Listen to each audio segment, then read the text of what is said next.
Vamos conversar sobre a mastopexia com prótese. Essa é uma das cirurgias mais desafiadoras da mama, uma cirurgia que eu adoro, que tem uma série de detalhes técnicos que são incríveis. Adoro estudar esse tipo de cirurgia, é uma cirurgia muito desafiadora, muito bacana e eu tenho certeza que eu consigo te ajudar com excelentes resultados. Para a gente poder chegar no melhor resultado, atender a tua expectativa, tem coisas muito importantes que você precisa saber. Então esse vídeo é fundamental para a sua consulta. Primeiro de tudo, a gente entender que a mama, com o passar do tempo, com as alterações hormonais, gestação, amamentação, questões genéticas, ela vai perdendo a consistência, o contorno e também a posição. Algumas mulheres vão ter mais flacidez na pele e não tanto no conteúdo. Algumas outras vão ter uma alteração do conteúdo muito intensa e não tanto da pele, mas a maioria a gente vai ter alteração dos dois, da pele, que é o nosso continente, com o nosso conteúdo, que é a glândula e a mama. Então, conforme a nossa avaliação inicial, a gente vai atuar em cada uma dessas áreas. Para a gente saber se a mama está caída, tem um item que é fundamental, que é a posição em relação à dobrinha da mama, da parte inferior da mama. Esse é o item número 1. O que muitas pacientes costumam até comentar e brincar, falar, eu consigo segurar uma caneta se eu boto aqui debaixo da mama. E já tive pacientes que falaram que conseguiram botar até alguma coisa maior. Agora, tem um outro item que é da pontinha aqui do pescoço, a gente estica uma fita métrica e vê a posição do mamilo, a altura que está. Essa posição, idealmente, ela vai estar ali entre 19, 20, 21 centímetros. Algumas mulheres, ela vai estar além disso e aí é um motivo pelo qual a gente precisa reposicionar o mamilo. Além disso, a consistência, a composição da mama vão ser avaliados. A largura do tórax é fundamental porque é daqui onde a gente parte sobre o tamanho da prótese. Agora eu preciso entender qual é a tua expectativa, porque a gente tem dois pontos de vista aqui que são bem importantes de a gente entender. Um, que é quando você olha para baixo e vê essa distância aqui mais longa até onde a mama começa. A gente chama isso de implantação da mama. É onde a mama nasceu no seu tórax. Algumas mulheres a mama nasce mais em cima, outras ela pode nascer um pouquinho mais embaixo. E isso não tem a ver com ela ser caída, redonda, é onde ela nasceu. Da mesma maneira que algumas mulheres a mama nasce junto, outras ela nasce separado. O outro ponto de vista é a posição em relação à dobrinha e o mamilo. Então, quanto mais para baixo o mamilo estiver em relação a essa dobrinha da mama, mais caída, e a gente tem uma classificação em graus, grau 1, 2, 3, sobre a queda, sobre a pitose da mama. Agora, o que é o mais importante para você? É na nossa conversa, na consulta, que a gente vai definir o nosso planejamento também. Eu sempre vou perguntar se o tamanho da mama te agrada. Vou perguntar também da consistência e vou perguntar sobre o contorno. É assim que a gente vai determinar, então, para que lado a gente vai. Se você quer uma mama um pouco mais natural, se você quer uma mama com mais preenchimento no colo, se você quer uma mama muito redonda, muito marcada, e aqui, esquece natural e artificial, certo e errado. Essa é uma parte que depende muito do teu gosto pessoal. E quanto mais claro for a nossa conversa, muito mais fácil a gente atingir o resultado que você quer. É muito comum alguns pacientes falarem assim, eu quero uma mama mais natural. Mas no fundo, eu quero uma mama natural, bem redonda, marcada, que eu possa usar uma blusinha sem sutiã e que tenha ainda aquele redondinho. Bom, isso é totalmente diferente de eu ter uma mama realmente natural. E de novo, sem julgamentos. Não é que um é certo e o outro é errado, mas eu preciso entender aonde você realmente quer chegar. Uma vez que a gente fez toda essa análise inicial, a gente vai fazer o exame físico, vou fazer uma série de medidas, vou entender os teus objetivos, a gente vai definir um tamanho de prótese. Além do tamanho que seja proporcional, eu vou definir com você se a gente vai manter um tamanho parecido com o que você tem ou se a gente vai aumentar, eventualmente até diminuir. Assim, a escolha da prótese vai ser importante. Prótese na frente do músculo ou atrás do músculo. No geral, quando a gente tem pouca consistência da mama, quando a gente tem uma mama mais vazia, quando a gente tem uma pele muito fraca, o ideal é que a gente coloque a prótese atrás do músculo. Assim, eu tiro um pouco do peso, já que com a mama que eu já tenho, com o peso que ela já ganhou um pouco de flacidez, ela não sustenta, a pele não sustenta. Se eu colocar mais uma prótese, então é mais peso, a pele também não vai sustentar, a durabilidade da cirurgia vai ser menor. Aí entram todas aquelas técnicas que a gente costuma falar, de sutiã, de alça, prótese atrás do músculo, dual plane, estabilização da prótese, tudo isso é voltado para que a gente consiga manter a prótese com um mínimo de peso sobre a pele na parte inferior, aumentando a durabilidade da cirurgia. Definimos tudo isso, fizemos a escolha da prótese, conforme essa conversa que a gente teve, a gente vai se preparar para a cirurgia. São exames relativamente simples, comuns de todas as cirurgias, e para a mama, claro, um exame específico de ultrassom, mamografia, eventualmente até os dois, conforme a idade e a necessidade. A cirurgia é feita em hospital, a anestesia de preferência é geral, combinada com anestesia local. Geralmente, operando de manhã, você vai embora até o fim do dia. Operando à tarde, se já for mais para o finalzinho da tarde, pode até dormir no hospital e ir embora no dia seguinte. É comum a gente associar com uma lipoaspiração, quando necessário, no contorno da mama, nas laterais e nessa partezinha aqui próxima da axila. E, eventualmente, a gente pode até complementar junto com a cirurgia um contorno com um pouco de enxerto de gordura, caso seja necessário, caso seja o teu desejo, algo que seja muito específico, vamos conversar isso também na consulta. Como que funciona a cirurgia em si? Claro, ninguém quer cicatrizes, fora o cirurgião que gosta de operar, mas a gente sabe, claro, a menor cicatriz possível. Tudo começa com a retirada da pele, levantando o mamilo, então a primeira etapa seria pele ao redor do mamilo, tendo uma cicatriz aqui periareolar. Agora, se eu não conseguir levantar, tirar muita pele, eu vou precisar de mais uma cicatriz, que vai ser uma cicatriz vertical. E se ainda assim a mama não subiu tudo que eu queria, ainda tem pele flácida, uma cicatriz horizontal formando o T invertido. Então não quer dizer que todo mundo precisa da cicatriz de T invertido, existem outras formas de a gente fazer. Existe também a mastopexia interna, nos casos em que se usa uma prótese específica, com uma técnica específica e um quadro que a paciente precisa preencher critérios para que a gente possa indicar essa técnica. Então eu entendo, claro, ninguém quer cicatriz, mas você tem que colocar isso sempre na balança, entendendo que quanto mais pele eu tenho, maior vai ser a cicatriz. E que se eu diminuir a cicatriz, fizer ela o menor possível, vai haver um excedente de pele. Importante eu te falar que quando a gente faz uma cirurgia, uma cicatriz em T, quando a gente corta a pele de um lado para o outro, o sangue não vai circular tão bem. Se o sangue não circula bem, o caminho que ele tem que fazer para nutrir a pele é um pouco mais longo, um pouco mais difícil, se não chega em quantidade suficiente, a pele pode morrer e isso a gente chama de necrose. Ela não acontece com 1 ou 2 dias, ela vai acontecer mais para frente. A prótese pressionando de dentro para fora também faz com que a quantidade de sangue na pele possa ser um pouquinho menor. Então esse é o principal risco relacionado à cirurgia de mastopexia, é a necrose. Todo mundo vai ter isso? É comum? Não, pelo contrário. É uma condição até bastante rara. Mas é importante você entender porque muita gente confunde isso com abrir o ponto. Quando a gente tem uma necrose, a cicatrização, ao contrário de uma cicatriz normal que fecha dos lados para o meio, 14 a 20 dias para ela lacrar e para o resto da vida ela vai amadurecendo, é uma cicatriz então com necrose, ela vai vir de dentro para fora. É um processo um pouquinho mais trabalhoso, um pouquinho mais demorado, trocar curativo por um pouco mais tempo e ter bastante paciência. Mas é um processo que funciona muito bem com curativos e tratamentos específicos. Então esse detalhe da necrose ele é bem relevante quando a gente fala em cicatrizes e também a cicatriz em T. Da mesma forma, a sensibilidade, que é uma dúvida muito comum, se perde ou não a sensibilidade. A maioria das mulheres não vai ter alteração alguma na sensibilidade. A partir de 6 meses ela volta totalmente ao normal. Mas algumas mulheres podem ter uma redução, outras podem até ter uma hipersensibilidade e raríssimas são as mulheres que vão perder totalmente a sensibilidade. Eu até costumo brincar aqui no consultório, às vezes quando a paciente fala assim, eu acho que eu perdi a sensibilidade. Vamos espetar com uma agulha? Diz, não, doutor, daí dói. Então, isso não é perder a sensibilidade. Ela pode até diminuir, ela pode alterar, mas perder totalmente a sensibilidade é algo mais raro. Essas são as duas condições mais comuns relacionadas à mastopexia.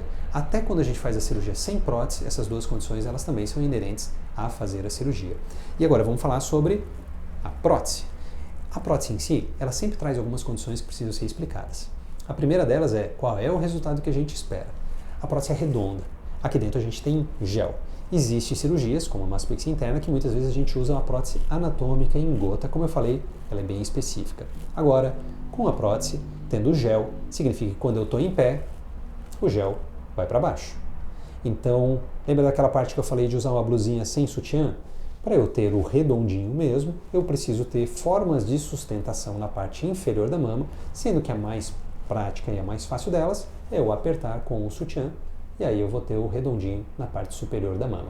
Isso aqui é muito importante porque, como eu falei lá no início, a expectativa da paciente é preencher o colo ou é tirar a dobrinha na parte de baixo. Se for preencher o colo, lembra que o sutiã sempre vai ser uma ajuda boa para preencher de verdade. Não que o colo não vai estar preenchido sem o sutiã. Vai estar muito melhor do que antes da cirurgia. Mas é diferente com e sem sutiã, porque aqui dentro tem gel e o gel vai reposicionar. Agora, em relação ao resultado, ao que se espera uma vez que a gente coloca a prótese, mudando volume, consistência, contorno, a gente também tem condições relacionadas à presença da prótese no nosso corpo. A primeira delas, e que sempre é aquela dúvida se a gente precisa ou não trocar a prótese, se refere à cápsula que vai formar ao redor dela. Tudo que a gente coloca dentro do nosso corpo, seja uma válvula no coração, uma farpa no dedo ou uma prótese na mama, o corpo vai formar um envoltório. Esse envoltório é a cápsula, leva mais ou menos 3 meses para ele formar. Dali em diante, desses 3 meses em diante, para o resto da nossa vida, pode, à medida que o tempo passe, formar uma cápsula mais espessa, mais dura e que vai apertando a prótese. E isso a gente chama de contratura capsular. Todo mundo isso vai acontecer? É estatística. Em torno de 5% das mulheres em 10 anos vão ter essa tal contratura capsular e são essas as que precisam trocar a prótese. Então, todo mundo tem que trocar em 10 anos? Não. Você tem que trocar a prótese quando e se tiver a tal da contratura. E como que eu vou saber se eu tenho uma contratura? Qual é o exame?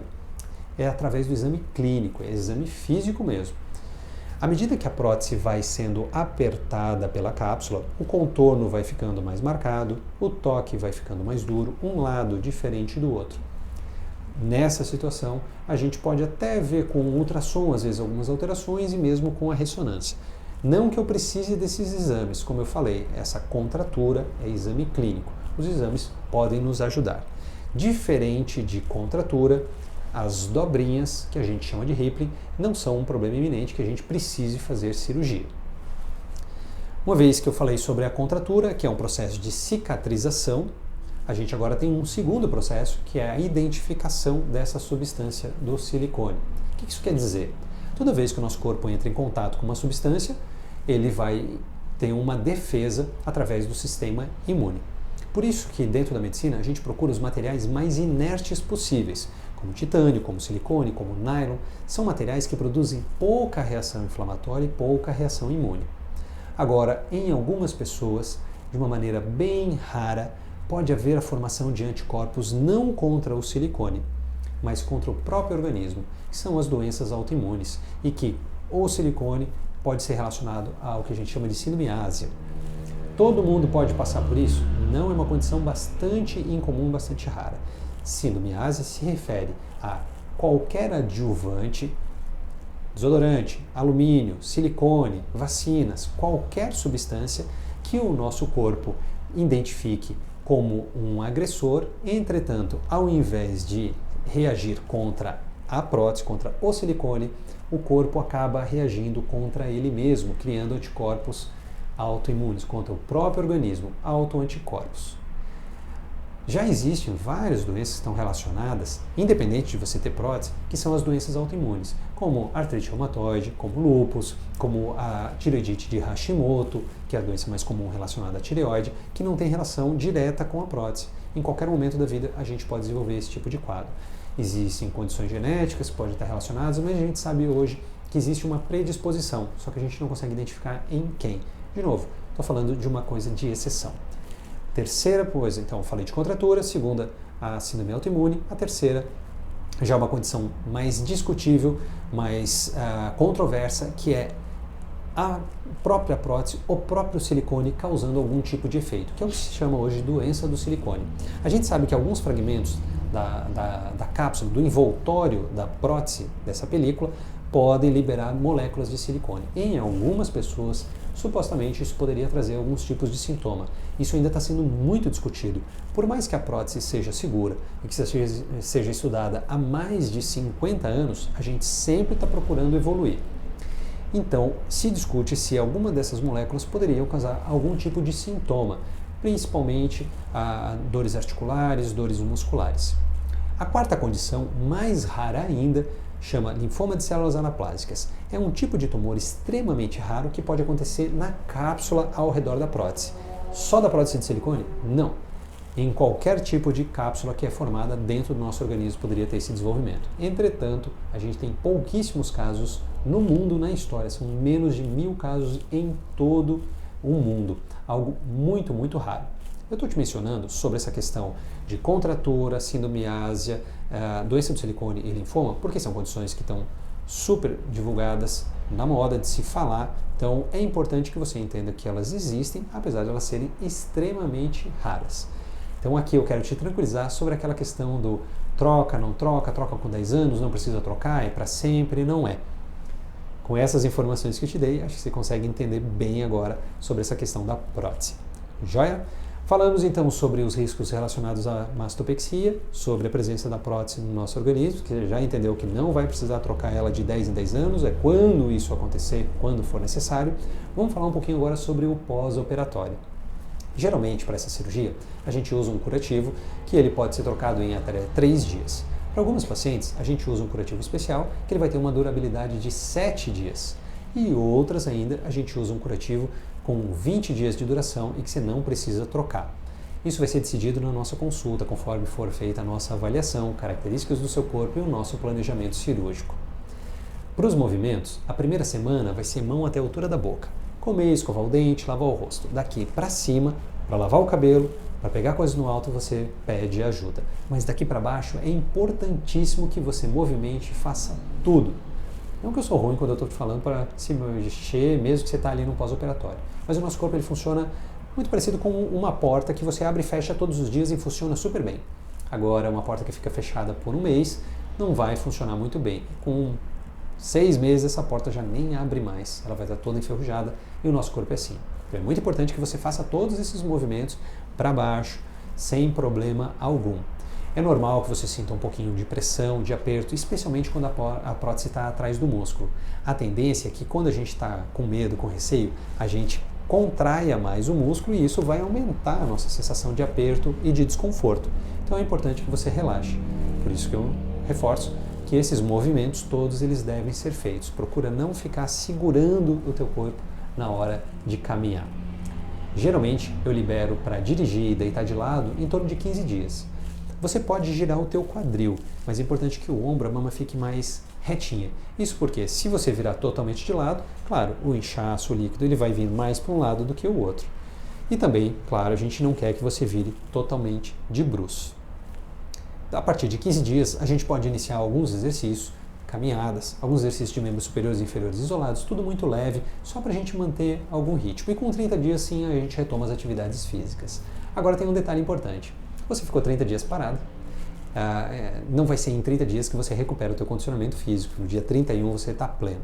O outro detalhe é que o teu corpo foi de um jeito por anos, agora ele vai mudar e você vai ter um período de adaptação. Não vai ser em algumas semanas ou alguns meses, você vai se adaptar, por exemplo, na hora que for correr e a mama for movimentar, na hora que pular ou na hora que for abraçar alguém. Isso vai levar um certo tempo para você se habituar.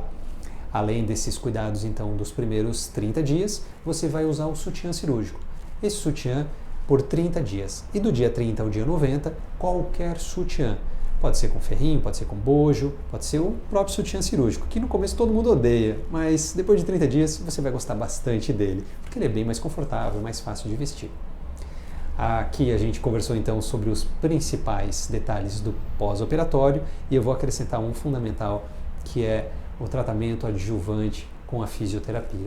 E o ideal é que você consulte com o fisioterapeuta, do mesmo jeito que você consulta com o cirurgião antes de operar, você deve consultar com o fisioterapeuta também antes da cirurgia. Assim você já recebe boa parte das orientações, muitas vezes alguns tratamentos já podem ser iniciados até antes de você fazer a cirurgia e você vai estar muito mais tranquilo e sabendo todas as informações é mais fácil seguir no pós-operatório.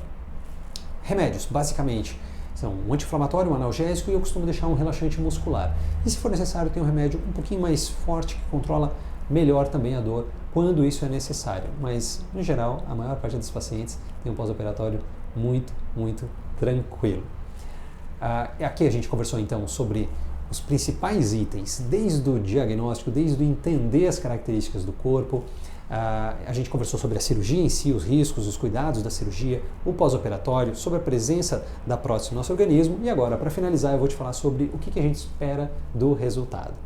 No início, nas primeiras semanas, no primeiro mês, não espere que a mama esteja redondinha. O que a gente quer é até que ela esteja um pouquinho feia. Por que isso? A mama é um órgão pendular, então ela está sob a ação direta da força da gravidade. O meu braço, se eu solto, ele está preso aqui, mas a mama não tem nada para segurar ela, então todo o peso da mama vai ser direcionado sobre a pele e é normal que com o tempo ela vai distendendo. Então por isso, no início, a gente tenta tirar o máximo possível o peso da pele. Todas aquelas manobras de sutiã interno, de alça, de sustentação, prótese atrás do músculo, próteses menores, tudo isso é para a gente diminuir o peso sobre a pele. Agora, o mamilo vai ficar levemente apontado para baixo e a mama vai ficar mais achatadinha embaixo e bem cheia aqui em cima.